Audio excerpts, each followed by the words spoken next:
Now, there is a trending topic on some social media platform about some immigrant group or another posting a video letting the world know how much they hate Black Americans. Now, what have we done to these people? Nothing except picking the leeches off our backs. That's all we've done. And so they're angry about it. Sometimes I don't think that we respond to them in the right way. And I'm going to tell you why I say that. So hear me clearly, Black Americans. We can't have our cake and eat it too. We can't spend years saying we're the most accomplished Black group on the planet.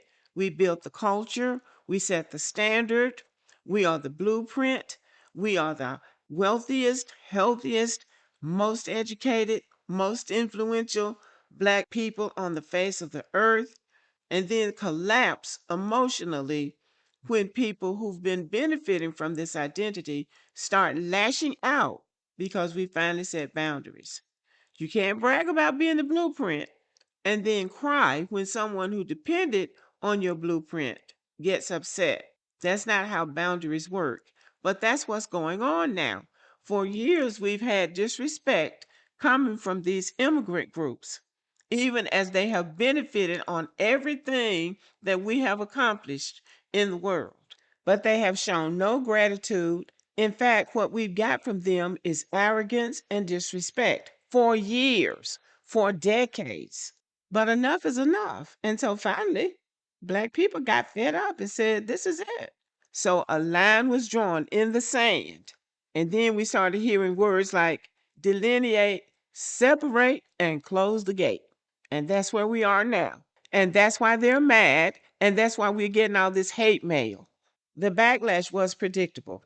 The pushback we're seeing right now, the anger, the hostility, the wild overreactions, is not surprising and it's not new. And it's not about us being wrong. It's about access. For decades, these people have been attaching themselves to our identity, claiming our history, using our cultural capital, benefiting from our accomplishments, and blending themselves into our narratives, even going abroad pretending that they're us.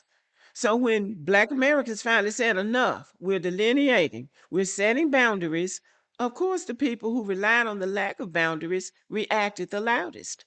That's not hatred. That's dependency being exposed. So the loudest voices and the people who are coming through with the most hatred are the ones who were the most dependent on us not having boundaries. And that's what we have to accept. So when they say something, when they do all this hate stuff, we can't just respond by saying, "Oh, they hate us. Oh, all these people hate us," because that's us playing the victim. That's us coming across as victims. And we're not victims. Remember, we're the main characters. Now let's talk about the extreme rhetoric, the violent fantasies, the threats, and the obsession, because that's what this is. Healthy, grounded people don't respond to a boundary with violence. People who feel secure in their own identity don't spiral because someone else says, we're not the same. So when you see that kind of behavior, understand it speaks more about their instability than our worth. They're wilding out and spacing out on social media and talking about unaliving Black people and strapping a bomb to themselves and saying all kinds of vile things about us. That says more about them.